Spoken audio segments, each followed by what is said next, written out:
ఇప్పుడు మనము డైరెక్ట్గా దేవుని వాక్యంలోనికి వెళ్ళిపోతున్నాం. హోషేయ జీవితం నుండి మనం నేర్చుకోవలసిన 5 ముఖ్యమైన విషయాలు. 5 ముఖ్యమైన విషయాలు. మొదటి విషయము, హోషేయ విధేయత కలవాడు. రెండవ విషయం, హోషేయ మంచితనము గలవాడు.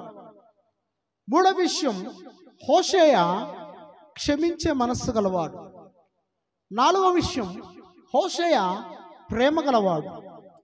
5వ విషయం, దేవుని యొక్క పిలుపు.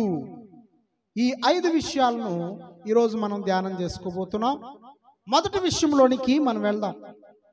హోషేయ విధేయత గలవాడు. మొదటి విషయం, హోషేయ గ్రంథం 1వ అధ్యాయం 2వ వచనాన్ని మనము చదువుకుందాం.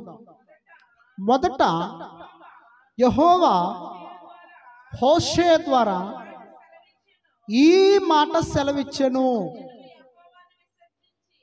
ఏం చేశారంటే జనులు యెహోవాను విసర్జించి బహుగా వ్యభిచరించి ఉన్నారు గనుక నీవు పోయి వ్యభిచారము చేయి స్త్రీని పెండ్లాడి వ్యభిచారం వల్ల పుట్టిన పిల్లలను తీసుకొనుము అని ఆయన హోషేయకు ఆజ్ఞ ఇచ్చెను. చూడండి, సృష్టికర్త అయిన దేవాది దేవుడు పరిశుద్ధుడు, కనికరము గలవాడు, దయగలవాడు. ఆయన పాపాన్ని ద్వేషించేవాడు. అలాంటి దేవుడు హోషేయ ప్రవక్తకి ఏమని చెబుతున్నాడంటే, జనులు యెహోవాను విసర్జించి, అంటే దేవుణ్ణి విసర్జించి, సృష్టికర్తను విసర్జించి బహుగా వ్యభిచరించుచున్నారు. బహుగా వ్యభిచరించుచున్నారంటే సృష్టికర్త అయిన దేవుణ్ణి మరచిపోయి వాళ్ళు రాళ్ళని, చెట్లని, మొద్దుల్ని, పుట్టల్ని, మరి కొమ్మల్ని, వాటిని దేవుళ్ళు అనుకొని వాటిని పూజ చేస్తున్నారు. దేవుని దృష్టిలో విగ్రహారాధన ఒక వ్యభిచారముతో సమానం. అందుకని దేవుడు అంటున్నాడు, హోషేయ నీవు పోయి వ్యభిచారి అయిన స్త్రీని పెండ్లాడు అంటున్నాడు. చూడండి, ఎవరైనా చెబుతారండి ఈ మాట? వ్యభిచారము చేస్తున్న ఒక స్త్రీ పట్టబడినప్పుడు యేసుక్రీస్తు ప్రభు దగ్గరికి తీసుకుని వచ్చారు. యేసుక్రీస్తు ప్రభువా, వ్యభిచారం చేస్తూ పట్టబడింది ఈమె, మోషే ధర్మశాస్త్ర ప్రకారముగా రాళ్ళేసి కొట్టి చంపాలి కదా, నీవేం చెబుతావయ్యా అని యేసు ప్రభువును ప్రశ్నించారు. ఇప్పుడు ఆ యేసు ప్రభువే ఏం చెప్తున్నాడయ్యా అంటే, హోషేయ వ్యభిచారిని వెళ్ళి పెళ్లి చేసుకో అంటున్నాడు. వ్యభిచారిని ఏం చేసుకోమంటున్నాడు? పెళ్లి చేసుకో, పిల్లలను గాను, ఆ పిల్లల పేర్లు నేను చెప్తాను అంటున్నాడు. చూడండి, మారు మాట్లాడాల హోషేయ. అదే మనమైతే, అదేంటి ప్రభువా వ్యభిచారిని పెళ్లి చేసుకోమంటావు? అదేంటి ప్రభువా, మంచి గుణం లేదు కదా ఆమెలో, మంచి గుణం లేదు కదా ఆయనలో, ఆయన ఒక వ్యభిచారి, దొంగతనంతో సమానం, మరి ఒక మోసగానితో సమానం, మరి ఒక పాపితో సమానం. మనం ఎక్కడికైనా పెళ్లికి వెళ్తే సంబంధం చూడటానికి ఆ వ్యక్తిని గురించి ఆరాధిస్తారు. ఎక్కడైనా, అయ్యా ఆ కుటుంబం ఎలాంటిది, ఆ కుమారుడు, వారి కుమారుడు ఎలాంటి వాడు అని ఆరాధించినప్పుడు వాళ్ళ కుమారుడు త్రాగుబోతాయా, వాడు పచ్చి దొంగయ్యా, వాడు వ్యభిచారయ్యా అని చెప్పారనుకో, పెళ్లి చేసుకుంటారా? ఎవ్వరు చేసుకో. కానీ సృష్టికర్త అయిన దేవుడు ఇక్కడ వ్యభిచారిని పెండ్లాడమంటున్నాడు. ఆ యొక్క వ్యభిచారిని పెండ్లాడమంటే మారు మాట్లాడాల, నోరు మూసుకుని హోషేయ వెళ్ళిపోయాడు. వెళ్ళి హోషేయ ఎక్కడికి వెళ్ళాడంటే, హోషేయ దేవుని మాట విని వ్యభిచారిని పెళ్లి చేసుకున్నాడు. హోషేయ భార్య పేరు గోమెరు. ఏం పేరండి హోషేయ భార్య పేరు? అంటే దానికి అర్థం ముగిసిపోయింది. గోమెరు యొక్క పదానికి అర్థం ఏంటి? ముగిసిపోయింది. గోమెరు తండ్రి పేరు దిబ్లయీము. గోమెరు తండ్రి పేరేంటి? దిబ్లయీము. హోషేయ దేవుని మాటకు లోబడి వేషతో కాపురం చేశాడు. దేవుని చట్టంలో వ్యభిచారం చేయు స్త్రీని రాళ్లతో కొట్టబడి చంపవలెననుంది. కానీ శాసనాన్ని రాసిన ఆ దేవుడే చెబుతున్నాడు, ఆ వ్యభిచారిని నువ్వు పెళ్లి చేసుకో అని, గోమేరుని పెళ్లి చేసుకో అని చెప్పాడు. దేవుని ఆజ్ఞకు శిరస్స వహించి లోబడ్డాడు హోషేయ. హోషేయలో విధేయత ఉందా లేదండి? హోషేయలో విధేయత, లోబడిన స్వభావం ఉందా? దేవుడు మనకి ఏదైనా ఒక మాట చెప్పినప్పుడు మనం లోబడాలి. దేవుని వాక్యము, దేవుని దాసుల ద్వారా మనకు వస్తూ ఉన్నప్పుడు మనము ఆ వాక్యాన్ని ఆ వ్యక్తి చెబుతున్నట్లుగా భావించకూడదు. ఆ వాక్యము దేవుడు అని భావించాలి. ఆ వాక్యం పరలోకములో నుండి దిగి వచ్చిన మన్నా, అది పరలోకపు ఆహారము, అది పరలోకము నుండి వచ్చిన దేవుని వాక్యము అని గ్రహించాలి. ఈరోజు వ్యభిచారిని పెళ్లి చేసుకోమన్నాడు. ఎందుకనంటే వ్యభిచారి ఆమె ఎలా అయింది అంటే, ఆమె యెహోవాను విసర్జించి, అంటే సృష్టికర్త అయిన దేవుణ్ణి మరచిపోయి ఆమె ఏం చేస్తుందంటే విగ్రహారాధనలు చేస్తుంది. విగ్రహారాధనలు అంటే బలులు అర్పిస్తుంది, విగ్రహాలకి, బయలుదేవతలకి బలులు అర్పిస్తూ ఉంది. వారి యొక్క పిల్లల్ని అగ్నిలో కాల్చి చంపేస్తామన్నారు, దహన బలి అని. వారికి ఉన్నటువంటి ఆస్తులన్నీ మరి గొర్రెల్ని వారి యొక్క దేవతలకు బలులిస్తూ ఆమెకున్న ఆస్తిని అంతా నష్టపరుచుకుంటూ ఆ రకంగా వ్యభిచారం చేస్తూ ఉన్నారు జనులందరూ కూడా, ఇశ్రాయేలు ప్రజలందరూ కూడా. ప్రవక్తకి పిల్లనివ్వని వాళ్ళు ఎవరైనా ఉంటారండి? ఒక పరిశుద్ధుడికి పిల్లనివ్వరా ఎవరు? ఒక పరిశుద్ధుడికి ఒక మంచి మరి పరిశుద్ధురాలు దొరకదా? ఒక ప్రవక్తకి ఒక మంచి గుణలక్షణాలున్న భార్య దొరకదా? ఈ ప్రవక్త పరిశుద్ధుడు, నీతిమంతుడు, యథార్థవంతుడు, యవనస్తుడు హోషేయ, దేవునికి లోబడిన వాడు. హోషేయ దేవునికి లోబడ్డాడు. మరి నీవు లోబడుతున్నావా దేవునికి? దేవుని వాక్యానికి లోబడుతున్నావా? దేవునికి నీవు ఉదయాన్నే ప్రార్థన చేస్తున్నావా? ఈ ఉదయం రాత్రి పడుకునే ముందు దేవునికి ప్రార్థన చేస్తున్నావా? దేవునికి నువ్వు చేస్తున్న మేలులు, నీకు ఆహారం పెడుతున్నాడు, నీకు నీళ్ళు ఇస్తున్నాడు, నీవు త్రాగటానికి, నీవు నివసించటానికి ఇల్లు ఇస్తున్నాడు, నీకు కట్టుకున్న భర్తనిచ్చాడు, నీకు భార్యనిచ్చాడు, నీకు సమస్తాన్ని దేవుడిచ్చాడు. కనుక నీవేమి చేయాలంటే విధేయత చూపించాలి. ఏం చేయాలి? నువ్వు విధేయత చూపించాలి. కనుక మొదటి లక్షణము విధేయత గలవాడు. హోషేయ ఎలాంటి వాడు? విధేయత గలవాడు. రెండో విషయంలోనికి వెళ్దాం.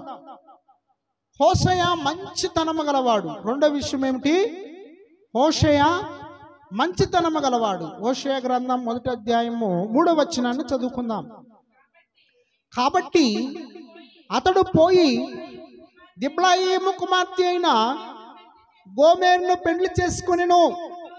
ఆమె గర్భవతి అయి అతనికి ఒక కుమారుని కనగా. ఇక్కడ వ్యభిచారిని పెళ్లి చేసుకున్నాడండి హోషేయ ప్రవక్త. ఆమె గర్భవతి అయి కుమారుని కనింది.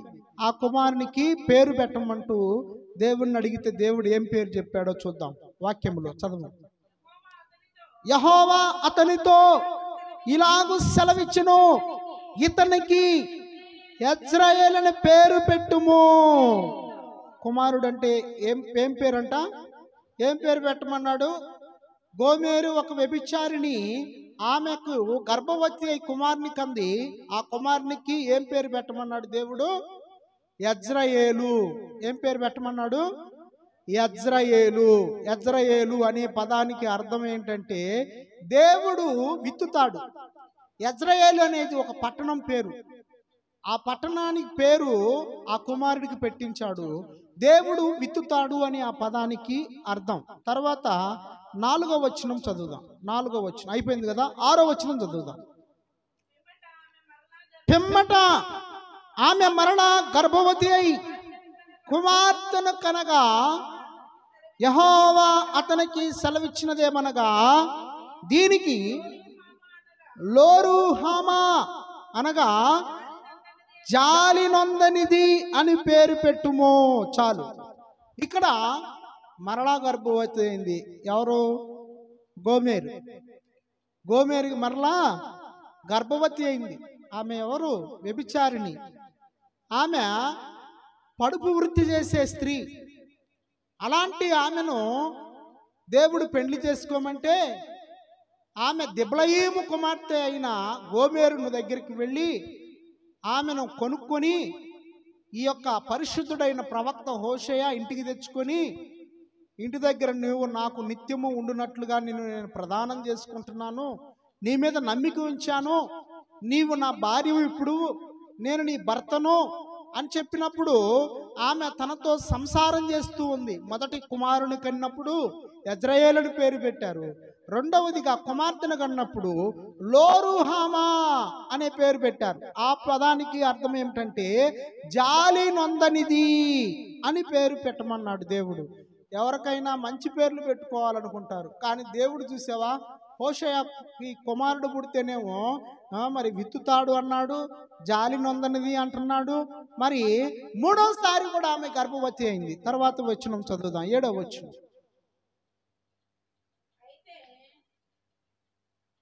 అయితే యోధా వారి ఎడల జాలిపడి విల్లు, ఖడ్గము, యుద్ధము, గుర్రములు, రౌతులు అని వాటి చేత కాక తమ దేవుడైన యెహోవా చేతని వారిని రక్షించును. లోరుహామా జాలినందనిది పాలు విడిచిన తర్వాత తల్లి గర్భవతి అయి కుమారుని కనినప్పుడు యెహోవా ప్రవక్తకు సెలవిచ్చినదేమనగా, మీరు నా జనులు కారు, నేను మీకు దేవుడనై ఉండను గనుక లో అమ్మి నా జనము కాదని ఇతనికి పేరు పెట్టి మూడోగా మరలా కుమారుడు పుట్టాడు. మూడోసారి మొదట కుమారుడు పుట్టాడు, తర్వాత కుమార్తె పుట్టింది, తర్వాత మరలా కుమారుడు పుట్టాడు. కుమారుడు లాస్ట్ లో అమ్మి అంటే నా జనము కానిది. చూడండి, నెగిటివ్ పేర్లు అన్నీ కూడా, ఒకటన్నా పాజిటివ్ పేర్లు లేవు. మరి నా జనము కాదు, జాలి నొందనిది ఇలాంటి పేర్లు పెట్టుకుంటారండి వాళ్ళ పిల్లలకి. కానీ సృష్టికర్త అయిన దేవుడు హోషేయతో చెప్పినట్లుగా చేశాడు. మనమైతే ఒప్పుకోం. నా కుమారుడికి అలాంటి పేర్లు పెడతాం, మంచి పేర్లు పెట్టు, దావీదు అని పెట్టు, లేకపోతే సొలొమోను అని పెట్టు, లేకపోతే మంచి భక్తులు ఉన్నారు మరి దానియేలు అని పెట్టు, హోషేయ అని పెట్టు, మంచి పేర్లు పెట్టాలి. కానీ లోరుహామా, లో అమ్మి, యజ్రయేలు ఏంటయ్యా ఈ పేర్లు? ఇవన్నీ కూడా జాలి నొందనిది, ఇవన్నీ మరి నా జనము కానిది, ఇలాంటి పేర్లు పెడుతున్నావేంటయ్యా అని చెప్పి ఆయన ప్రశ్నించలేదు. మనమైతే ప్రశ్నించేవాళ్ళం కదా. చూసారా దేవుడు ఎంత జాలి గలవాడు. మొదటిగా వ్యభిచారిని పెళ్లి చేసుకోమన్నాడు. మరి ఈ వ్యభిచారి కృతజ్ఞత కలిగి ఉండాలా లేదా? ఏమ్మా, వ్యభిచారిని రోడ్డు మీద ఎంత చులకనగా చూస్తారు. రోడ్డు మీద ఆమె నిలబడినప్పుడు మరి జనులు ఆమె వైపు చూస్తూ ఛీ అనుకుంటారు. ఇలాంటి జీవితం బ్రతికితే ఏమి, బ్రతకపోతే ఏమి అని చెప్పి అసహించుకుంటారు. ఆమె ఇంటికి వెళ్ళటానికి కూడా మరి సిగ్గుపడతారు. అలాంటి ఇళ్ళకి వెళ్ళటం ఏంటి అనుకుంటారు. కానీ హోషేయ ఒక వ్యభిచారిని తెచ్చుకొని ఇంట్లో పెట్టి ఆమెను భార్యగా చేసుకున్నాడు. తన యొక్క పెండ్లి భార్యగా చేసుకున్నాడు, సొంత భార్యగా చేసుకున్నాడు. 3 పిల్లలతో సంసారం చేసి 3 పిల్లలను కానీ దేవుని వాక్కు ప్రకారం ఆ 3 పిల్లలకు కూడా పేర్లు పెట్టాడు. ఇంత చేసినా కానీ ఏం చేసిందంటే ఈ గోమేరు మరలా తన పాత వృత్తిలోకి వెళ్ళిపోయిందండి. తన భర్తను విడిచిపెట్టి పారిపోయింది. ఏం చేసింది? తన భర్తను విడిచిపెట్టి నాకు పాత జీవితమే బాగుంది, పరులతోనే పురుషులతోనే తిరగటమే నాకు బాగా నచ్చింది, ఈ బ్రతుకు నాకు అంత బాగలేదు అని చెప్పి అక్కడ నాకు చాలా ధనం వస్తుంది, అక్కడ నాకు చాలా మంచి సౌఖ్యం ఉంటుంది, ద్రాక్ష గెలలు ఉంటాయి, అక్కడ నా జీవితము పరవశించిపోతూ ఉంటాను, నా జీవితం చాలా బాగుంటుందని తన భర్తను వదిలేసి వెళ్ళిపోయిందండి. కట్టుకున్న భర్త పారిపోయిన ఆ భార్యను బట్టి గుండె పగిలిపోయింది. పగలలేదండి? పగలదా ఎవరికైనా? తన సొంత భార్య వేరే పురుషుని కౌగిల్లో ఉంటే ఎంత బాధ కలిగిద్దండి భర్తకి? కలగదా భర్తకి? నా సొంత భార్య వేరే పురుషుడి కౌగిల్లోకి చేరిందంటే ఎంత గుండెల పగిలిపోతాయి ఆ భర్తకి. అదే జరిగిందండి యేసుక్రీస్తు ప్రభు వారికి కూడా. తను కష్టపడి తన స్వరూపంలో మనిషిని చేసుకొని ఆ మనుషుల్ని ఐగుప్తు దేశంలో నుండి, బానిసత్వం నుండి తీసుకొచ్చి వారిని తన యొక్క రాజ్యమైన కానానులో, పాలు తేనెలు ప్రవహించు దేశంలో ఎన్నో కష్టాలు పడి తీసుకొని వస్తే అక్కడికి వచ్చినాక జనులు యెహోవాను విసర్జించి వ్యభిచారం చేస్తున్నారు. వ్యభిచారం అంటే విగ్రహారాధన చేస్తున్నారు. అంటే దేవుడు విగ్రహారాధన. యెహోషేయ జీవితాన్ని ఇశ్రాయేలీయుల యొక్క ఆధ్యాత్మిక జీవితానికి ఆయన పోలుస్తూ ఉన్నాడు. ఇది రియల్గా జరిగిన కథ, ఇది కథలు కాదండి, రియల్గా జరిగింది. హోషేయ ప్రవక్త పట్ల వేశ్య ఏ విధంగా అయితే తప్పు చేసిందో ఇశ్రాయేలు ప్రజలందరూ కూడా దేవుణ్ణి మరచి, దేవుణ్ణి విసర్జించి వారు బయలు అనే దేవతకు విగ్రహారాధన చేస్తూ, విగ్రహాలకి బలిచ్చిన వాటిని తింటూ విగ్రహారాధనలో వారు తొలతూగుతూ ఉన్నారు. నిజమైన దేవుణ్ణి మర్చిపోయారు. వాళ్ళని రక్షించిన దేవుణ్ణి, ఎర్ర సముద్రంలో నుండి ఆయన ఆరిపోజేసి నేల మీద నడిపించిన దేవుణ్ణి వాళ్ళు మర్చిపోయారు. పగలు పగలు ఎండ దెబ్బ తగలకుండా, రాత్రి వెన్నెల దెబ్బ తగలకుండా కాచి కాపాడిన ఆయన్ని మర్చిపోయారు. చేదైన ఆ మారా నీటిని మధురంగా మార్చి నీటినిచ్చిన సృష్టికర్త అయిన దేవుణ్ణి మర్చిపోయారు. ఈ రకంగా చూస్తూ పోతే బండలో నుండి నీళ్లను రప్పించిన దేవుణ్ణి మర్చిపోయారు. వాళ్ళు ఆకాశంలో నుండి మన్నాను కురిపించి 40 సంవత్సరాలు దేవదూతలు భుజించే ఆహారాన్ని పెడితే ఇశ్రాయేలీయులు మర్చిపోయారు. ఇశ్రాయేలీయులు ఇవన్నీ కూడా ఎక్కడి నుండి వస్తున్నాయి అంటే, ఒక దూడ మాకు పెడుతుంది అనుకుంటున్నారు వాళ్ళు. ఏది పెడుతుందంట?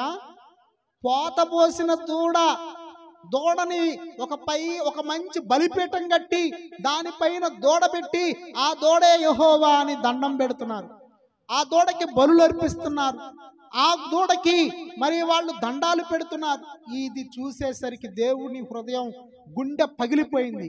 హోషేయకి ఏ విధంగా తన భార్య వేరే పురుషుని కౌగిల్లోకి మరి వ్యభిచారం చేయటానికి తిరిగి వెళ్ళిపోయిందో, మరి ఆ విధంగా దేవుని గుండె కూడా పగిలిపోతుంది. అప్పుడు హోషేయతో అంటున్నాడు, హోషేయ, నేను నా జనులు వ్యభిచరిస్తున్నా, నేను క్షమించాను అని చెప్తూ ఉన్నాడు. వాక్యంలో మనం చూద్దాం.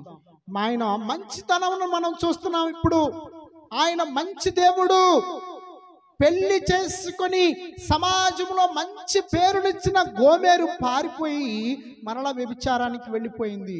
హోషేయ జీవితము ఇశ్రాయేలు యొక్క ఆధ్యాత్మిక జీవితంతో దేవుడు పోలుస్తూ ఉన్నాడు.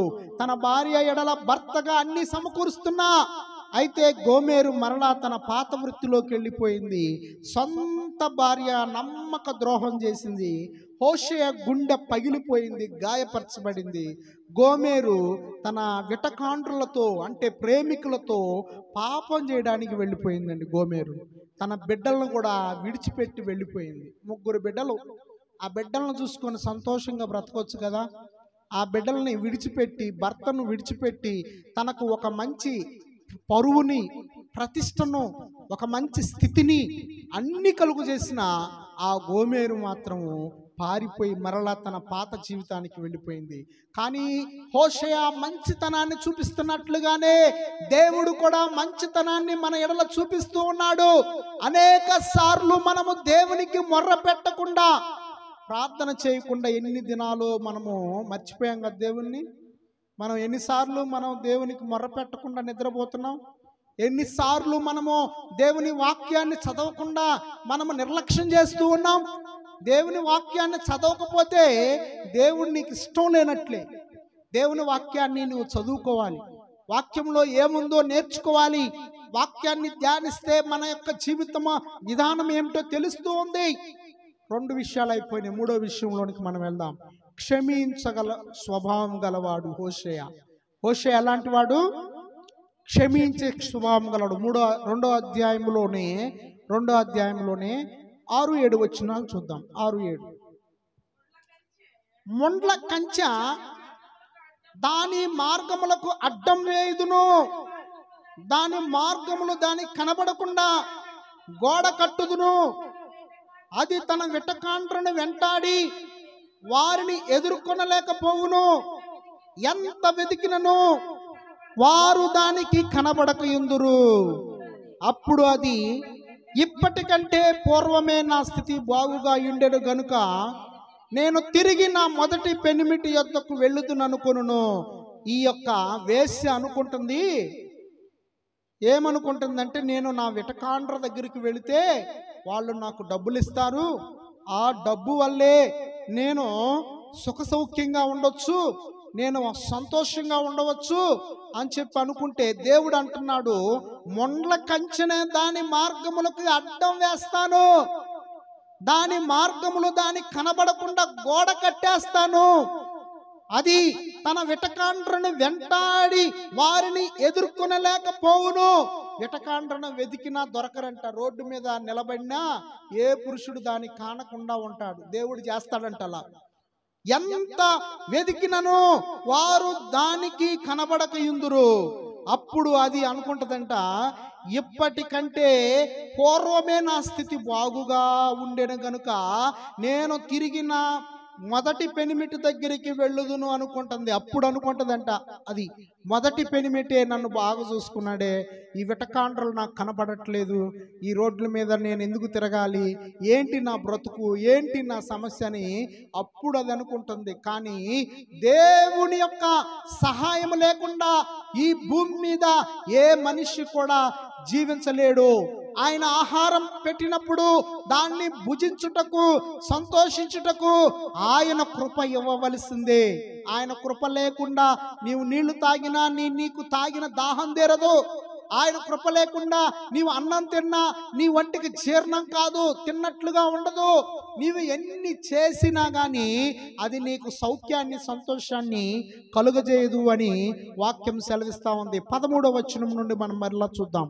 13 నుండి, అది నన్ను మరచిపోయి నగలు పెట్టుకొని శృంగారించుకొని బయలుదేవతలకు ధూపము వేసి ఉండటను బట్టి, దాని విటకాండ్రును వెంటాడి ఉండటను బట్టి నేను దానిని శిక్షింతును.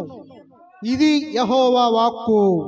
అది నగలు పెట్టుకొని బయలుదేవత దగ్గరికి వెళ్ళి ధూపం వేద్దామని చెప్పి అనుకుంటుంది. పిమ్మట దానిని ఆకర్షించి అరణ్యంలోని కొనిపోయి అక్కడ దానితో ప్రేమగా మాట్లాడుదును. చూడండి, దేవుడు ముండ్ల కంచె అడ్డం వేశాడు, గోడ అడ్డం కట్టాడు, విటకాండ్రను రాకుండా చేశాడు, దాన్ని అరణ్యంలోకి తీసుకెళ్ళిపోయాడు. ఎక్కడికి? నిర్మానుష్యమైన ప్రాంతం. అక్కడ ఏ మనుష్యుడు నరులు తిరగరు. అలాంటి ఎండిపోయిన ఆకులు, అక్కడ ఉన్నట్టు నిశ్శబ్దమైన ప్రాంతం ఆకర్షిస్తాను. నేను ఆకర్షించి అరణ్యంలోనికి కొనిపోయి అక్కడ దానితో ప్రేమగా మాట్లాడుదును. ఎలా మాట్లాడతాడంట? చూడండి, దేవుడికి ఎంత ప్రేమ అండి. గోమేరు ఏం చేసింది? ఏమన్నా మంచి పని చేసిందా? మంచి పని చేయలా. తన భర్తను విడిచిపెట్టింది. తను వ్యభిచారైనా, చెడ్డ హృదయం గలదైనా, తనకి ఒక మంచి జీవితాన్ని ఇచ్చిన ప్రవక్తకే నమ్మక ద్రోహం చేసింది. చేసి 3 పిల్లల్ని కానీ 3 పిల్లల్ని వారితో విడిచిపెట్టింది. ఈమె మరలా తన యొక్క పాత వృత్తిలోకి వెళితే అరణ్యంలోనికి తీసుకుని వెళ్ళి దేవుడు ఆకర్షించి ప్రేమగా మాట్లాడుదును అంటున్నాడు. మరలా తర్వాత చదువు. అక్కడ నుండి దానిని తోడుకొని వచ్చి దానికి ద్రాక్ష చెట్లనిత్తును. అక్కడ ప్రేమగా మాట్లాడి దేవుడు ఏం చేస్తున్నాడంటే, అక్కడి నుండి మరలా తోడుకొని వచ్చి దానికి ద్రాక్ష తోటలను ఇస్తున్నాడు. ఆకోరు శ్రమగల లోయను నిరీక్షణ ద్వారముగా చేసేదను. చూడండి, ఆకోరు లోయ అంటే శ్రమ, శ్రమ కలిగినటువంటి దినాలు, కష్టాలు, బాధలు, వేదనలు, అలాంటి వేదనలు, బాధల్లో నుండి ఆయన నిరీక్షణ ద్వారాన్ని నేను కలుగజేస్తున్నాను దానికి అని చెప్తున్నాడు. ఎంత ప్రేమ చూసారా దేవుని ప్రేమ! అలాంటి వాళ్ళని మనం ఉంటామని, మన కుమార్తె మన కళ్ళ ముందు వ్యభిచరిస్తే, మన కుమారుడు మన కళ్ళ ముందు వ్యభిచరిస్తే మనం ఏం చేస్తాం? బెల్ట్ తీసుకుంటామో, మరి ఏం తీసుకుంటామో, రోకలు తీసుకుంటామో తెలియదు, బాదుకుంటాం, కొడతాం. కానీ సృష్టికర్త అయిన దేవుడు ఏం చేస్తున్నాడంటే ప్రేమగా మాట్లాడుతున్నాడు. ఎలా మాట్లాడుతున్నాడు? ప్రేమగా మాట్లాడుతున్నాడు. నా మాట వినునట్లు నిరీక్షణ ద్వారముగా చేసేదను. బాల్యమున ఐగుప్తు దేశంలో నుండి అది వచ్చినప్పుడు నా మాట వినినట్లు. చూడండి, ఫస్ట్లో పసిపిల్లలుగా ఉన్నప్పుడు చాలామంది ప్రైజ్ లాడ్ చెప్పు నాన్న అంటే పసిపిల్లలు భలే చక్కగా ఇట్లా 2 చేతులు పెట్టి ప్రైజ్ లాడ్ అంటారు. పసిపిల్లలు కొంచెం పెద్ద అయినాక మరి వందనాలు అంటారు, యేసయ్యా అంటారు. చిన్నగా పెద్ద కొంది వాళ్ళు ఏం చేస్తారంటే ప్రైజ్ లాడ్ చెప్పడానికి సిగ్గుపడతారు, వందనాలు చెప్పడానికి సిగ్గుపడతారు, కంటత వాక్యం ఒకటి చెప్పయ్యా అంటే సిగ్గుపడతారు. అట్లా పెరిగే కొంది వాళ్ళు దేవుణ్ణి దూరం అయిపోతారు, దేవుణ్ణి విసర్జిస్తూ ఉంటారు, మర్చిపోతూ ఉంటారు. కానీ మన యొక్క పిల్లలు ఐగుప్తులో నుండి మొదట వచ్చినప్పుడు వీరు చాలా బాగా విన్నారు దేవుని మాట. ఐగుప్తులో నుండి వచ్చినప్పుడు రాను వారు దేవుని మాటను వినటము మర్చిపెట్టారు. దేవుడు గోమెరుకు ఇచ్చినదంతా అది వేశ్యాత్వం వలన అది సంపాదించును అనుకున్నది. దేవుడు గోమెరును క్షమించాడు, ప్రేమగా మాట్లాడాడు. దేవుడు ఏం చేశాడు? గోమెరుని క్షమించి ప్రేమగా మాట్లాడాడు. మన దేవుడు ఎవరండి? క్షమించే దేవుడు. మన దేవుడు ఎలాంటి దేవుడు? చూడండి, వ్యభిచారం చేసినా కానీ ఆ వ్యభిచారం చేసావని చెప్పి ఆమెని నిందించట్లా, ఆమెని అవమానించట్లా, ఆమెని మరి కొరడాతో కొట్టట్లా, ఆమెని శిక్షించట్లా, ఆమెని ప్రేమగా మాట్లాడి మరలా తీసుకొచ్చుకుంటున్నాడు తన దగ్గరికి. అమ్మా వచ్చేయి, నా దగ్గరికి వచ్చేయి. ఏమంటున్నాడు దేవుడు? వచ్చేసేయి నా దగ్గరకు, నేను నరకంలో నువ్వు పడకూడదమ్మా, నువ్వు ఆ వేదన కలిగిన స్థలంలోకి వెళ్ళకూడదమ్మా, అక్కడ అగ్ని మధ్యలో యుగయుగాలు నువ్వు మండిపోకూడదయ్యా, నీవు ఆ యొక్క యుగయుగాలు మండిపోయే ఆ అగ్నిలో పడిపోకూడదు, నీవు తప్పించబడాలి, నా పరలోకానికి నువ్వు రావాలి, నేను నీ కోసం మంచి స్థలాన్ని సిద్ధపరిచాను, అక్కడ నువ్వు ఉండాలి అని చెప్పి ప్రేమగా మాట్లాడుతున్నాడు దేవుడు. హోషేయతో నేను ఇశ్రాయేలీయులు ఇతర దేవతలను పూజించినను వారిని ప్రేమించాను అంటున్నాడు. చూద్దాం, 3వ అధ్యాయము 1వ వచనము 2వ వచనం చదువుకుందాం. మరియు యెహోవా నాకు సెలవిచ్చినదేమనగా, ఇశ్రాయేలీయులు ద్రాక్ష పండ్ల అడలను కోరి ఇతర దేవతలను పూజించినను. చూడండి, ఇతర దేవతలను పూజించినను యెహోవా వారిని ప్రేమించినట్లు. ఇశ్రాయేలీయులు ఏం చేస్తున్నారంట? ద్రాక్ష అడల కోసం ఇతర దేవతలను పూజించారు, యెహోవా వారిని ప్రేమించినట్లు. చూసారా, ఇతర దేవతలను పూజించినా కానీ యెహోవా వారిని ప్రేమిస్తూ ఉన్నాడు. ఆయన ప్రేమ అగాపే ప్రేమ అండి. ఆయన ప్రేమ ఆకాశం కంటే ఎత్తైనది, ఆయన ప్రేమ పాతాళము కంటే లోతైనది, ఆయన ప్రేమ యుగయుగాలు నిలుచున్నది, ఆయన ప్రేమ అగాపే ప్రేమ. అగాపే అంటే దానికి సాటి లేదు, ఆయన ప్రేమ మారనిది, ఆయన ప్రేమ శాశ్వతమైనది, ఆయన ప్రేమ నిష్కళంకమైనది.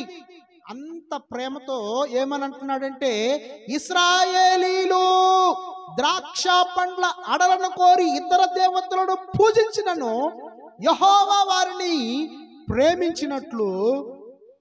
హోషేయ దాని ప్రియునికి ఇష్టురాలై వ్యభిచారిణి దాని వద్దకు నువ్వు పో, దానిని ప్రేమించుము, వ్యభిచారిణి భార్యని తెచ్చుకోపోయా అంటున్నాడు. మరలా ఏంటి ప్రభువా, నువ్వు మొదట చెప్పినప్పుడు వ్యభిచారిని నేను చేసుకున్నాను, అప్పుడు ప్రశ్నించలేదు. ముగ్గురు బిడ్డలు పెట్టినాక మరలా వ్యభిచారంలోకి వెళ్ళిపోతే మళ్ళీ ఆమెనే తెచ్చుకోమంటావేంటయ్యా? ఆమె తాను అమ్ముకుంది, అక్కడ అమ్మేసుకుంది. అక్కడ పురుషులకి ఎంతకు అమ్ముకుందంటే 2వ వచనంలో, కాగా నేను 15 తులముల వెండియు 7 యవలను తీసుకొని దానిని కొని ఆమెతో ఇట్లాంటిని దాన్ని కొన్నాడు. ఆ గోమేరుని మళ్ళా కొనుక్కున్నాడండి. ఆ గోమేరు ఏం చేసింది? మంచి పని చేసిందా? చేయలా. మరలా తన పాత వృత్తికెళ్ళి ఏం చేస్తుంది? వ్యభిచారం చేస్తాం, వేరే వాడికి అమ్మేసుకుంది. ఆ వేరే వాడి దగ్గర కొనుక్కోవాలి. దేవుడు చెబుతున్నాడు, హోషేయా నువ్వు వెళ్ళు, గోమేరుని మరలా తెచ్చుకో, క్షమించు ఆమెని. నేను నా ప్రజలైన ఇశ్రాయేలీయులు వ్యభిచారం చేస్తున్నా, విగ్రహారాధన చేస్తున్నా, ఇతర దేవతలను పూజిస్తున్నా, నేను క్షమించినట్లుగా నువ్వు కూడా నీ భార్యను క్షమించు అని తన గోమేరు విషయంలో దేవుడు హోషేయతో చెప్పాడు. హోషేయ మరి ఏడవాలో నవ్వాలో మరి ఏం చేయాలో తనకి పాలు పోట్ల. నమ్మకంతో నేను తనను భార్యగా చేసుకున్నానే, నమ్మకంతో తనను నా ఇంట చేర్చుకున్నానే, నమ్మకంతో ఆమెతో నేను కాపురం చేశానే, నేను నమ్మకంతో తన మీద ప్రేమ చూపించానే, నా నమ్మకాన్ని ద్రోహం చేసి వెళ్ళిపోతే ఆమెను మళ్ళా తెచ్చుకోమంటావు ఏంటి ప్రభు అని ప్రశ్నించలా. అంటే క్షమించేశాడు. ఎందుకు క్షమించాడంటే యేసు ప్రభు వారు మనల్ని కూడా క్షమించాడు. మనము కూడా ఒకప్పుడు విగ్రహారాధికులమే, మనం కూడా ఒకప్పుడు భయంకరమైన విగ్రహారాధికులు, ఇతర దేవతలను పూజించిన వారమే. మన పితరులు కూడా ఇతర దేవతలను పూజించిన వారే, ఆచారాలు చేసిన వారే, అనేకమైనటువంటి వ్యర్థమైనటువంటి ఆచారాలతో బ్రతికిన వారమే. పౌర్ణమి, అమావాస్య ఇలాంటి దినాలు చూసిన వారమే. మరి అన్ని రకాల శకునాలను చూసిన వారమే. ఇలాంటి వారమైనా కానీ దేవుడు మనల్ని ఏం చేశాడంటే ప్రేమించాడు. మనందరి కోసము కలువరిగిరిలో సిలువలో ప్రాణం పెట్టాడు యేసయ్య. ఆయన ఎవరి కోసం ప్రాణం పెట్టాడండి? నీ కోసము, నా కోసం. మనము ఈ రాత్రి దేవుని ప్రేమను అర్థం చేసుకోవాలి. నేను ఎలాంటి దాన్ని, నా జీవితం ఎలాంటిది, నా బ్రతికి ఎలాంటిది, నేను ఏ స్థితిలో నేను చిన్న వయసులో ఉన్నా, ఇప్పుడు నేను ఏ స్థితిలో ఉన్నా, నా పరిస్థితులు ఈ రకంగా మారటానికి ఎవరు కారణం? ఇంత చేసిన నేను దేవునికి ఏ రోజైనా నేను మనస్ఫూర్తిగా కృతజ్ఞతలు చెల్లించానా? కృతజ్ఞత కూడికను నేను పెట్టుకున్నానా? ఇంట్లో కృతజ్ఞత కలిగి నేను జీవించానా? నా దేవుణ్ణి నేను ఘనపరిచానా? ఒక్కసారి పరిశీలన చేసుకుందాం. హోషేయ ఎదురు మాట్లాడిన ఆ యొక్క మరలా పాత వృత్తిలోకి వెళ్ళిపోయిన గోమేరుని నీవు 15 తులముల వెండితో కొనమన్నాడు. యేసు ప్రభు వారిని కూడా ఎన్ని తులాలకు అమ్మేశారండి? 30 వెండి తులాలకి. మరి ఇస్కరియోతు యూదా అమ్మి వేశాడు. ఎన్ని తులాలకి? వినట్లా ఎవరు? యేసు ప్రభు వారిని ఎన్ని తులాలకు అమ్మేశారు? 30 వెండి తులాలకు అమ్మేశారు.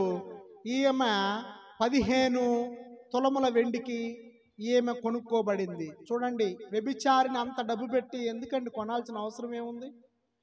అది దేవుని అగాపే ప్రేమ, దేవుని ప్రేమది. దేవుడు ఖచ్చితంగా ఆమె నాకు కావాలి, ఆమె నా కుమార్తె, నేను ఆమెను ప్రేమిస్తున్నాను, ఆమెను నేను క్షమించాను, అది దేవుని యొక్క మహాకృప అండి. అలాంటి కృప నీవు నేను పొందుకొని ఉన్నామని ఈ వాక్యం ద్వారా దేవుడు ఈ రాత్రి మనతో మాట్లాడుతున్నాడు. ఇలాంటి వాక్యాన్ని వినటానికి అందరికీ అవకాశం దొరకదు, కానీ ఈ రాత్రి దేవుడు మనకు అవకాశం ఇచ్చి ఉన్నాడు. దాని విషయమై మనము కృతజ్ఞత స్తుతులు దేవునికి చెల్లించాలి. ఇంతగా నన్ను ప్రేమించావా యేసయ్యా అంటూ 4వ విషయంలోనికి మనం వెళ్దాం. హోషేయ తన భార్య నమ్మక ద్రోహం చేసినా కానీ క్షమించి మరలా తిరిగి తన ఇంట్లో చేర్చుకున్నాడు. ఆమెని మారు మనస్సుకు ప్రేరేపించి ఉన్నాడు. నాలుగో విషయంలోనికి వెళ్దాం. ప్రేమ. ప్రేమ అనే మాట మనందరికి కూడా చాలా పరిచయమైన మాట. యేసుక్రీస్తు ప్రభువారు శిలువ మీద నీ కోసం నా కోసం చనిపోవటానికి గల కారణం ఎవరండి? ప్రేమ. యేసుక్రీస్తు ప్రభువారు నిన్ను నన్ను నరకంలో మనము పడి వేదన పడకుండా యుగయుగాలు అగ్ని ఆరదు పురుగు చావదు అని అందులో పడిపోకుండా ఉండాలి అని యేసుక్రీస్తు ప్రభువారు ఏం చేశారంటే ప్రేమ చూపించాడు. అలాగే ఈ రాత్రి కూడా దేవుడు మన మీద ప్రేమ చూపిస్తూ ఉన్నాడు. ఇశ్రాయేలీయుల మీద ప్రేమ చూపిస్తున్నాడు. దేవునికి విరోధంగా ప్రవర్తించినప్పటికీ దేవుడు ఇశ్రాయేలీయుల్ని ప్రేమిస్తూనే ఉన్నాడు. 4వ అధ్యాయము ఒకసారి చూద్దాం. 4వ అధ్యాయము 10వ వచనం. వారు యెహోవాను లక్ష్య పెట్టుట మానిరి గనుక వారు భోజనము చేసినను తృప్తి పొందకయుందురు, వ్యభిచారము చేసినను అభివృద్ధి నందకయుందురు. వ్యభిచార క్రియలు చేయుట చేతను, ద్రాక్షారసం పానము చేయుట చేతను, మద్యపానము చేతను వారు మతి చెడిరి. చాలా మందికి మతి చెడిపోతుందండి. అంటే మానసిక రోగాలు వస్తాయి, నరాలు వీక్నెస్ వస్తాయి. ఎందుకంటే వారు యెహోవాను విసర్జించి ఇతర దేవతలను పూజించారు గనుక వారికి మతి స్థిమితం కోల్పోతారు. వాళ్ళు ఏమవుతారు? మతి స్థిమితం అంటే పిచ్చోళ్ళు అయిపోతారు. ఎవరయ్యా పిచ్చోళ్ళు అయిపోయేదంటే సృష్టికర్త అయిన దేవుణ్ణి మరచి ఇతర దేవతలను పూజించిన వాళ్ళు పిచ్చోళ్ళు అయిపోతారు. వాళ్ళు మానసిక రోగులు అయిపోతారు. దేవుని వాక్యం స్పష్టంగా సెలవిస్తా ఉంది. 4వ అధ్యాయం 15వ వచనం. ఇశ్రాయేలు నీవు వేశ్యవైతివి, వేశ్య అయినను. చాలు. ఇశ్రాయేలు నీవు వేశ్యవైతివి. చూడండి, ఇశ్రాయేల్ అంటే ఎవరండి? దేవుని సొత్తు, దేవుని ప్రజలు. దేవుడు మరి ఐగుప్తులో నుండి వారిని విడిపించి వారికి పాలు తేనెలు ప్రవహించి దేశాన్ని ఇచ్చిన గొప్ప దేవుడు. అయితే ఆ ఇశ్రాయేలు వేశ్య అయింది. వేశ్య అంటే విగ్రహారాధనలో కూరుకుపోయింది ఈ వేశ్య. 5:3 ఎఫ్రాయిము నేను ఎరుగుదును. దేవుడికి అన్ని తెలుసండి. నువ్వు ఎక్కడ కూర్చుంటున్నావు, ఎవరి మధ్యలో ఉంటున్నావు, నువ్వు ఏ ఇంట్లో ఉంటున్నావు, నువ్వు ఏ గ్రామంలో ఉన్నావు, ఏ పట్టణంలో ఉన్నావు, ఎక్కడ నీవు జీవిస్తున్నావు, నీ స్థితి ఏమిటి, నీ పరిస్థితి ఏమిటి, నీ భవిష్యత్తు ఏమిటి, అన్నీ కూడా దేవుడికి తెలుసు. మనము దేవునికి మరుగై ఉంటాం అనుకుంటాం చాలాసార్లు. దేవుడు నన్ను చూడట్లేదు అనుకుంటాం చాలాసార్లు. దేవుడు నేను మాట్లాడేది వినట్లేదులే అనుకుంటాం చాలాసార్లు. నువ్వు ఏ చిన్న మాట పలికినా ఆ మాట యేసయ్యకి చెవులో స్పష్టంగా వినపడుతుంది. గుండు సూది శబ్దం ఏ విధంగా అయితే మరి వినపడుతుందో మనకి వినపడదు, కానీ దేవునికి మాత్రం స్పష్టంగా వినపడతా ఉంది. ఎఫ్రాయిమును నేను ఎరుగుదును. అయితే ఎఫ్రాయిము అన్యులతో కలిసిపోయాను, విగ్రహారాధనలో కలిసిపోయాను అని దేవుడు చెప్తున్నాడు. వారు మారు మనస్సు త్రిప్పుకొని నన్ను వెదకు వరకు దేవుని పిలుపుకు లోబడితే నేను వారిని ఆశీర్వదిస్తాను అని దేవుడు వాగ్దానం చేస్తూ ఉన్నాడు. 6వ అధ్యాయము మొదటి 3 వచనాల్లో ఒకవేళ ఈ వేశ్య అయినటువంటి గోమెరు మరలా తిరిగి హోషే దగ్గరికి వచ్చి ఆమె ఇక మారు మనస్సు పొంది స్థిరంగా ఉంటే ఏమి ఆశీర్వాదాలు ఇస్తాను అంటున్నాడో చూద్దాం. 6వ అధ్యాయం మొదటి 3 వచనాలు. మనము యెహోవా యొద్దకు మరలదుము రండి, ఆయన మనలను చీల్చివేసెను, ఆయనే మనలను స్వస్థపరచును, ఆయన మనలను కొట్టెను, ఆయనే మనలను బాగు చేయును. 2 దినములైన తరువాత ఆయన మనలను బ్రతికించును, మనము ఆయన సముఖమందు బ్రతుకున్నట్లు 3వ దినమున ఆయన మనలను స్థిరపరచును. చాలండి. ఇప్పుడు దేవుని పిలుపుని నీవు ఆలకించి, ఈ రాత్రి వేళలో దేవుడు నాతోనే మాట్లాడుతూ ఉన్నాడు, నేనే ఒకప్పుడు అన్యుల విగ్రహాలను నేను ఆచరించాను, నేనే ఒకప్పుడు వ్యభిచారిగా తిరిగాను, నేనే ఆ పాపిని అని నీవు హృదయంలో తలంచుకొని ఈరోజు ఈ వాక్యము ద్వారా నీవు దేవుని పిలుపును విన్నట్లయితే నువ్వేం చేయాలంటే, దేవుడు ఆ పిలుపుని విని నీవు దేవునికి లోబడినట్లయితే ఈ ఆశీర్వాదాలు ఇస్తానంటున్నాడు. ఏ ఆశీర్వాదాలు అంటే, ఆయనే మనలను స్వస్థపరచును, ఆయనే మనలను బాగు చేయును, ఆయనే మనలను బ్రతికించును, ఆయనే మనలను స్థిరపరచును. చూడండి, మనల్ని స్థిరపరుస్తానంటున్నాడు, బ్రతికిస్తానంటున్నాడు, స్వస్థపరుస్తానంటున్నాడు, బాగు చేస్తానంటూ ఉన్నాడు. దేవుని ప్రేమ స్థిరమైనది. ఈ లోకంలో భర్తలు ఏం చేస్తారంటే, భార్య వ్యభిచారం చేస్తుందంటే వదిలేసి పో, నీకెందుకు, నేను వేరే పెళ్లి చేసుకుంటా అంటారు. కానీ సృష్టికర్త అని దేవుడు అలా వదిలేయట్లేదండి. ఆ యొక్క వ్యభిచారిని మరలా ప్రేమించి తన దగ్గరకు చేర్చుకొని తనను క్షమిస్తానంటున్నాడు. ఈరోజు నీవు మనస్సు మార్చుకుంటే, నీవు హృదయాన్ని ఆయన తట్టు త్రిప్పితే, ఆయన దగ్గరకు వచ్చి కన్నీరు విడిస్తే, ఆయన నిన్ను మార్చి అగాపే ప్రేమ చూపించి, అన్కండిషనల్ లవ్ అంటే మనము వివరించలేనంత గొప్ప ప్రేమ ఆయన చూపిస్తానంటూ ఉన్నాడు. ఆయన ప్రేమ ఆకాశము కంటే ఎత్తైనది, పాతాళము కంటే లోతైనది, షరతులు లేని ప్రేమ. యేసు ప్రభువును గురించిన ప్రవచనాలు ఇందులో కూడా రాయబడి ఉన్నాయి. హోషేయ గ్రంథంలోనికి వెళ్దాం. 11వ అధ్యాయములో మొదటి 4 వచనాలు యేసుక్రీస్తు యొక్క ఆ యొక్క ప్రవచనమును గురించి వ్రాయబడి ఉంది.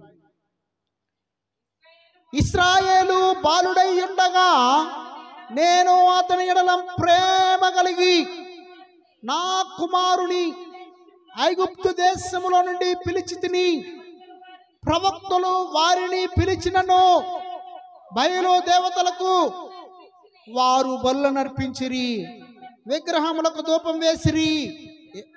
ఎఫ్రాయిమును చెయ్యి పట్టుకుని వానికి నడక నేర్పిన వాడును నేనే. చాలు చాలు. ఇక్కడ ఇశ్రాయేలు బాలుడై ఉండగా నేను అతని ఎడల ప్రేమ కలిగి, చూడండి, ఇశ్రాయేలు కోసము దేవుడు ప్రేమతో తన సొంత కుమారుణ్ణి ఈ యొక్క లోకానికి పంపించాడు. యేసయ్య మరి ఆ యొక్క యెరూషలేములో ఉన్నప్పుడు దేవదూత వచ్చి, హేరోదు రాజు యేసు ప్రభుని చంపివేస్తారేమో అని 2 సంవత్సరాల లోపు బాలులను అందరిని చంపమని ఆజ్ఞ వచ్చినప్పుడు ఐగుప్తులోకి పారిపోమని దేవదూత ద్వారా చెప్తారు. అప్పుడు యేసు ప్రభు వారు ఐగుప్తు మరి దేశంలోనికి ఆ యోసేపు మరియలు ఇద్దరు కూడా యేసు ప్రభు వారు బాలుడుగా ఉన్నప్పుడు తీసుకుని వెళ్తారు. ఇప్పుడు అంటున్నాడు, ఐగుప్తులో నుండి నా కుమారుణ్ణి పిలిచి తిని. ఐగుప్తులో ఉన్నప్పుడు నా కుమారుని ఎందుకోసం పిలిచాడంటే, నేను నిన్ను ప్రేమిస్తున్నాను గనుక నీకు ప్రతిగా నా కుమారుణ్ణి ఈ లోకంలో బలిగాను అర్పణగాను అర్పించటానికి నా కుమారుని పిలుస్తూ ఉన్నాను. ఎఫ్రాయిముకును చెయ్యి పట్టుకుని వానికి నడక నేర్పిన వాడను నేనే అని సృష్టికర్త అయిన దేవుడు అంటున్నాడు. నడక నేర్పే దేవుడు మన దేవుడు. ఎలాంటి దేవుడు అండి? నడక నేర్పే దేవుడు. నువ్వు ఎప్పుడు నడక నేర్చుకుంటావంటే, వాక్యాన్ని బాగా చదివినప్పుడు నడక నేర్చుకుంటావు. నడక అంటే ఇది సామాన్యంగా మామూలుగా మనం నడిచే నడక కాదు, ఆత్మీయ నడక. ఆత్మీయంగా అంటే మనలో ఏ లోపం లేకుండా చూసుకోవాలి. మన మాటలో శుద్ధి, మన చూపులో శుద్ధి, మన యొక్క హృదయంలో శుద్ధి. మనలో గర్వం ఉండకూడదు, మనలో అసూయ ఉండకూడదు, మనలో వ్యసనం ఉండకూడదు, మనలో కక్షలు ఉండకూడదు, మనలో భేదములు ఉండకూడదు, మనలో తగ్గింపు ఉండాలి, మనల్ని మనం తగ్గించుకోవాలి. వీటన్ని ఇది నడకంటే. ఆ నడకను నేర్పిన వాడను నేనే అని దేవుడు చెప్తూ ఉన్నాడు. ఇంకా ఏం చెప్తున్నాడంటే, వారిని కౌగిలించుకొనిన వాడను నేనే. దేవుడు ఎంత ప్రేమిస్తున్నాడంటే వారిని కౌగిలించుకుంటున్నాడు. ఎఫ్రాయిముని ఏం చేస్తున్నాడు? కౌగిలించుకుంటున్నాడు. ఎఫ్రాయిం అంటే 10 గోత్రాలు, వారిని ఎఫ్రాయిములు అంటారు. ఆ 10 గోత్రాలు ఇశ్రాయేలీలు 10 గోత్రాలు. ఆ వారిని కౌగిలించుకుని వాడను నేనే వారిని స్వస్థపరిచిన వాడనైనను ఆ సంగతి వానికి మనస్సున పట్టలేదు. చూడండి, ఎవరు కూడా నేను అంతగా కౌగిలించుకుంటున్నా, నడక నేర్పిస్తున్నా ఆ సంగతి వాళ్ళు పట్టించుకోవట్లా. ఒకడు మనుషులను తోడుకొని పోవునట్లు స్నేహబంధములతో నేను వారిని బంధించి ఆకర్షించి తిని, ఒకడు పశువుల మీదకి కాడిని తీసినట్లుగా నేను వారి కాడిని తీసి వారి ఎదుట భోజనం పెట్టి తిని. చూడండి, పాపము అనే కట్లతో మనం బంధించబడి ఉన్నాం. మనము పాపము అనే మరణము అనే ఆ యొక్క భయంకరమైనటువంటి ఆ శాపములో మనం పడి ఉన్నాం. మరణము నుండి మనల్ని విడిపించటానికి, పాపము నుండి మనల్ని విడిపించటానికి, లోకముల నుండి మనల్ని ప్రత్యేకపరచి పరలోకాన్ని ఇవ్వటానికి ఆయన ఎదురు చూస్తూ ఉంటే మనం మాత్రము ఎలా ఉన్నామంటే మనస్సును పెట్టని వారంగా ఉంటూ ఉన్నాం. కనుక ఈ రాత్రి యేసుక్రీస్తు ప్రభు వారు మనల్ని ప్రేమించి మన కోసం ప్రాణం పెట్టాడన్న విషయాన్ని మనం గ్రహించాలి. 5వ విషయము, గాడ్స్ కాల్ అంటే దేవుని పిలుపు. హోషే గ్రంథం 14వ అధ్యాయము 3వ వచనం నుండి 7వ వచనం వరకు చదువుకుందాం. ఇశ్రాయేలు 3వ వచనం, అష్షూరీయుల చేత రక్షణ నొందగోరము, మేమికను గుర్రములన్నీ ఎక్కము, మీరే మాకు దేవుడని మేమిక మీదట మా చేతి పనితో చెప్పము. చూడండి, మా చేతి పనితో చెప్పము అంటే ఒక మొద్దు తెచ్చుకుంటారు, మొద్దుకి మంచి ఒక రూపాన్ని బాగా చెప్తారు, అదే దేవుడని దానికి దండం పెడతారు. ఒక చెక్క తెచ్చుకుంటారు, చెక్కకు బాగా ఒక రూపం చేస్తారు, దాన్ని గోడకేసి మేకేసి కొట్టి దానికి దండం పెడతారు, అదే దేవుడు అంటారు. అందుకని ఏమంటున్నాడంటే మా చేతి పనితో చెప్పము. ఏమని అంట? మీరే మాకు దేవుడని మేమిక మీదట మా చేతి పనితో చెప్పము అంటున్నారు.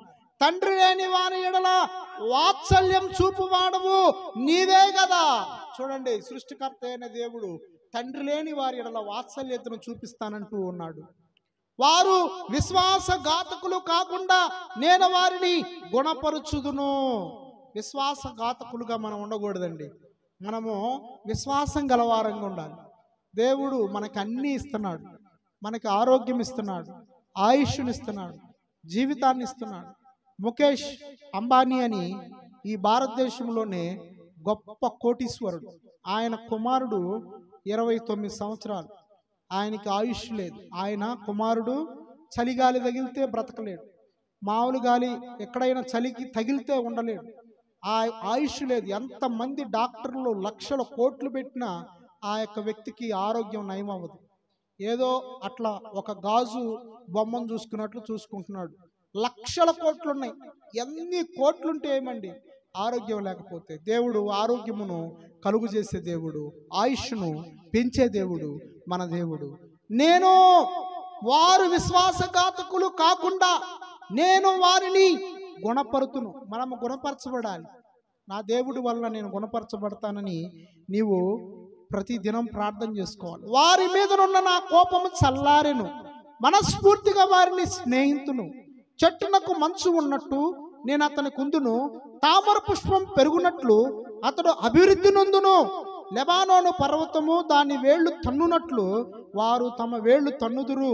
అతని కొమ్మలు విశాలముగా పెరుగును, ఒలీవ చెట్టునకు కలిగినంత సౌందర్యము అతనికి కలుగును. ఇవన్నీ ఎందుకు కలుగుతాయి అంటే దేవుని పిలుపుకు నువ్వు లోబడితే, దేవుని వాక్కులకు నువ్వు లోబడితే, దేవునికి నీవు ప్రార్థించుట ఆరంభిస్తే, యథార్థవంతుల వైపు దేవుని కనుదృష్టి ఆకాశం నుండి వెతుకుచూ తిరుగుచూ ఉంది. దేవుని కనుదృష్టి ఎవరి కోసం చూస్తుందంటే యథార్థవంతుల కోసం చూస్తూ ఉంది. ఎవరు యథార్థంగా నమ్మకంగా విశ్వాసంగా ఉంటారో వారిని ఆశీర్వదించడానికి సౌందర్యాన్ని ఇస్తానంటున్నాడు. లెబానోనులోనున్నంత సువాసన అతనికుండును, అతని నీడ యందు నివసించువారు మరలి వత్తురు. ధాన్యము వలె వారు తిరిగి మొలుతురు, ద్రాక్ష చెట్టు వలె వారు వికసింతురు. లెబానోను ద్రాక్షారసము వాసనము వలె వారు పరిమళింతురు. పరిమళించే వారిగా దేవుడు, వికసించే వారిగా దేవుడు చేస్తానంటూ ఉన్నాడు. దేవుని పిలుపు మనం లోబడాలి.